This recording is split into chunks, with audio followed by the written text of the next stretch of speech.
Bueno, y vamos a otro tema porque las autoridades hoy anunciaron la actualización de los protocolos de atención para grupos familiares y menores de edad dentro de los restaurantes. Vamos a hablar de este y otros temas como, por ejemplo, también la polémica por la elevada cuenta pagada en un restaurante de Angelmó.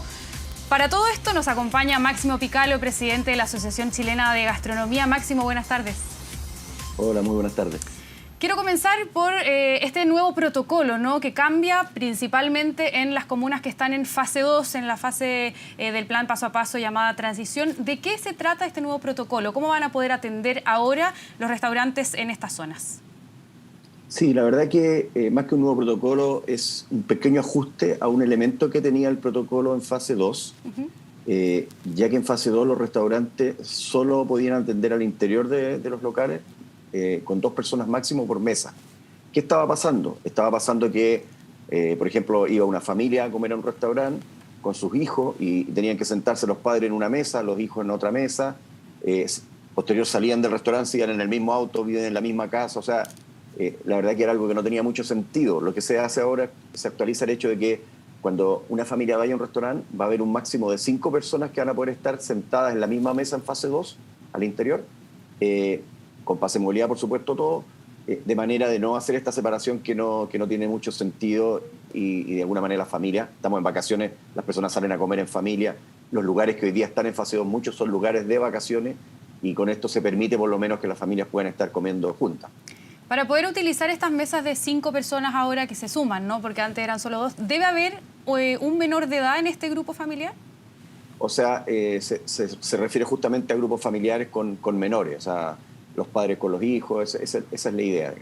Perfecto, o sea, tiene que haber un niño de alguna forma para poder utilizar estas mesas de 5 personas. ¿Cuánto? Bueno, obviamente facilita las cosas para las personas, ¿no?, para los clientes que van a los restaurantes, sobre todo ahora en época de vacaciones, pero ¿cuánto ayuda al gremio este nuevo protocolo, pensando en que la fase 2 igual disminuye de alguna manera la llegada de clientes y también de ventas, ¿no?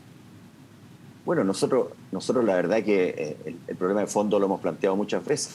A esta altura, nosotros creemos que todas estas restricciones no tienen mucho sentido porque en esos mismos lugares que hay fase 2, las personas se están juntando en las casas. O sea, si no se pueden juntar en un restaurante, sí se juntan en una casa, comen un asado, ahí no hay ningún control y tampoco existen muchas medidas sanitarias. Para nosotros lo óptimo sería que este protocolo y este plan paso a paso ya se terminara, como está ocurriendo en muchos países desarrollados, en que ese tipo de restricciones de aforo ya no existen. Y sí poner mucho foco en que las personas que no se han vacunado lo hagan, porque de todas las personas que están hoy día ocupando camas críticas, un altísimo porcentaje son personas que no tienen un plan de vacunación completo y ahí es donde está todo el riesgo, no en aquellas personas que han cumplido con su plan de vacunación. Por lo tanto, nos parece que la medida es correcta, no significa que sea la solución para nuestro sector sigue siendo afectado por restricciones, sobre todo en aquellas regiones que hoy día están en la temporada alta por el periodo de vacaciones y que no pueden recibir a sus comensales de forma más o menos normal. ¿Y ustedes esperarían, Máximo, que a estas alturas ya se eliminaran las restricciones de aforo, al menos para el rubro gastronómico? Sí, claro, por supuesto, nosotros lo hemos solicitado. No estamos diciendo que no vamos a tener protocolos sanitarios de manera que sea seguro estar en un restaurante, pero de alguna manera limitar en la cantidad de personas en una mesa no nos parece que sea algo que tenga mucho efecto, porque a lo mejor si queremos ser mucho más estrictos, lo que tenemos que hacer es ir a ver si las personas efectivamente están cumpliendo esos protocolos o esos aforos en las casas, porque en la fase 2 también existen restricciones de aforo para las reuniones familiares y eso hoy día no se controla. Cada vez que hay un retroceso de fase, ¿impacta a la gastronomía? Por supuesto que sí. Y resulta que hay un problema que también es importante hacerlo ver. Un restaurante, por ejemplo, de una zona turística que se prepara para su temporada alta, contrata personal. Esa contratación de personal es pensando que está a lo mejor en fase 4 o en fase 3. Y entonces cuando de una semana para otra le dicen que ya no va a poder ocupar su espacio de la misma manera y sabemos que el aforo se reduce bastante al interior de los locales que están a lo mejor en zonas en que el clima, no sé, me imagino Punta Arenas, no permite el uso intensivo de las terrazas. Ese restaurante se queda con personal contratado, del cual se tiene que seguir haciendo cargo, y ni siquiera puede, en el fondo, tener ventas necesarias para poder cubrir los costos. Volvemos nuevamente a tener una operación que es deficitaria. Hoy día ya no existen ayudas especiales de parte del gobierno como fueron los IFE o como son, por ejemplo, nuevos créditos FOGAPE. Estamos al revés, estamos pagando todas esas ayudas y estos retrocesos, por supuesto, que impactan muy negativamente a nuestro sector. ¿Y tienen por ahora, Máximo, bueno, todavía no termina la época de vacaciones, pero algún balance de cómo ha sido el funcionamiento de los restaurantes que están en zonas más de veraneo, ¿no? ¿Cómo ha funcionado de alguna manera la llegada de los clientes y también el cambio de fases para ello? Bueno, de la fase 3 hacia arriba, yo creo que el tema ha sido relativamente normal. A nosotros lo que nos complica es cuando una comuna pasa a fase 2, porque ahí efectivamente tenemos restricciones que son importantes y que en el fondo no permiten a lo mejor para algunos poder cubrir los costos. ¿Y esto ayuda, creen ustedes? ¿Es suficiente cambiar de 2 comensales a 5?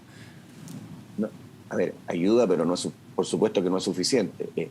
Yo diría que esto es más ponerse en el lugar de las familias, porque imagínense una familia que está veraneando, un padre con 2 hijos, y se le ocurre ir a almorzar a un restaurante y tienen que sentarse en mesas separadas. Eso no tiene ningún sentido. En eso creo que esto se pone en ese lugar para hacer una solución para esa familia, más que una solución económica para los restaurantes. Claro, pero de alguna manera hay de pronto varios lugares donde uno puede ir a comer que no tienen terraza, por ejemplo, y esta medida quizás podría de alguna manera aumentar la llegada de personas porque me puedo sentar en familia al menos y no de a 2. Efectivamente, pero no alcanza. Nosotros creemos que este plan paso a paso debería terminarse.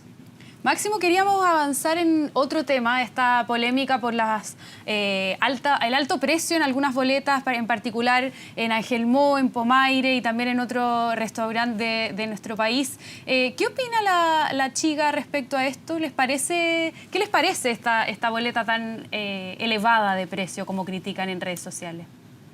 Sí, bueno, lo primero es decir que esto es una excepción. O sea, lo que vimos en Angelmó no representa lo que son los locales de Angelmó. Lo que vimos en Pomaire. Además, alguna información ha sido bastante poco exacta. No sabemos cuál es el local, no se ha dicho cuál es el local, sino que vemos un papel manuscrito. No estoy dudando de que la información sea real, pero tampoco una información que uno pueda decir, mire, esto es la norma. Esto no es la norma.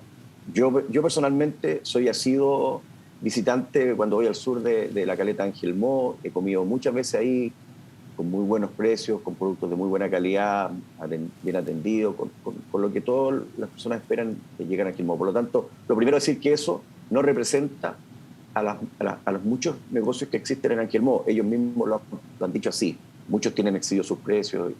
Ahora, aquí yo creo que hay 2 problemas que son importantes de hacer ver y creo que al final estas cosas sirven justamente para que todos mejoremos. Yo creo que por un lado el cliente cuando llega a un local también tiene una responsabilidad si llega a un local y no mira los precios. O sea, yo me siento en una mesa, como y después de que como recién me entero, digamos, de la cuenta. Creo que hay una responsabilidad del comensal de no haber pedido una carta. Eso es importante, Máximo, disculpa que te interrumpa. El restaurante también tiene la responsabilidad de tener a la vista sus precios, ¿no? Eso es lo segundo que yo iba a decir. O sea, hay responsabilidad compartida, por una parte el comensal, pero por supuesto el restaurante tiene la obligación, no solo el restaurante, en nuestra ley del consumidor, exhibir los precios, mostrar los precios, es parte de la información que debe tener cualquier consumidor. Si yo voy a comprar a una tienda, tengo que saber cuánto cuesta lo que voy a comprar, y en el caso de un servicio, como es lo que ocurre en un restaurante, el restaurante tiene la obligación de, ya sea a través de una carta, que puede ser física o puede ser una carta en un código QR, o tan simple como tener una pizarra en que se exhiban los precios. Yo estuve viendo algunos reportajes que se mostraron de Angelmó y en la gran mayoría de los locales afuera tenían sus pizarras con sus precios, que distaban mucho de lo que se muestra, ¿no es cierto?, en ese tuit que se volvió viral. Y eso es una obligación que tienen los restaurantes y es parte de la ley del consumidor. Entonces eso es lo primero a decir. Ahora, sobre lo exagerado de los precios, sí, a mí me parece que el precio de la paella marina es sumamente exagerado lo que hay ahí. Pero como insisto, no tenemos información de en qué local fue, quién fue. O sea, al final es una información un poco vaga en ese sentido. Y más que enfocarnos en ese tema puntual, lo importante es que yo me imagino que de ahora en adelante toda la gente cuando llega a un restaurante se va a preocupar de mirar los precios. De todas maneras hay 3 boletas al menos que circulan en redes sociales, Iquique, Angelmó, Maire, con precios de alguna manera excesivamente elevados. ¿Se ha hecho difícil para la industria poder mantener precios en el contexto de la pandemia? ¿Se han elevado los costos para ustedes? Absolutamente. Ahora, lo que voy a decir no es para justificar lo de estos precios elevados, pero claramente el costo de operar, primero, hay un costo de operar un restaurante que hoy día es mucho más alto de lo que era antes de la crisis. Y tiene que ver con esto mismo que estamos hablando, aplicar protocolos en que a lo mejor hay que tener una persona en la entrada que toma temperatura o que pide el código QR. Lo segundo es que los costos fijos, el costo del arriendo, todos estos costos fijos, que antes a lo mejor se prorrateaban en un restaurante que podía atender a 80 personas, hoy día a lo mejor solo puede atender a 40. Por lo tanto, ese costo fijo, que es bastante relevante en el costo de lo que uno paga en la cuenta, hoy día se prorratea por la mitad de comensales, y eso significa que el costo fijo subió al doble. O sea, no es un tema menor. Luego, esos costos, el costo del arriendo, que en la gran mayoría de los negocios el arriendo estaba fijado en UF. Bueno, no les tengo que explicar cómo ha subido el UF. La UF en muy poco tiempo pasó de 21.000 pesos a 23.000 pesos. Eso significa que el costo del arriendo subió automáticamente, ¿no es cierto?, por el aumento del UF. Y luego el IPC de los alimentos es un IPC que es mucho más alto que el IPC general. El costo de mano de obra, un costo que también se ha incrementado, por lo tanto, tenemos un aumento de costos sumamente significativo, que en algunos casos los precios han ido subiendo, pero no necesariamente han ido cubriendo todo este aumento de costos. Ahí cada negocio tiene la libertad de fijar sus precios, y yo sé que cada empresario en esto trata, ¿no es cierto?, de subir lo menos posible, de manera que sus clientes sigan yendo a sus locales. Las personas son sumamente sensibles al precio. Máximo Picalio, presidente de Chiga, muchas gracias por haber conversado con nosotros. Buenas tardes. Muy buenas tardes.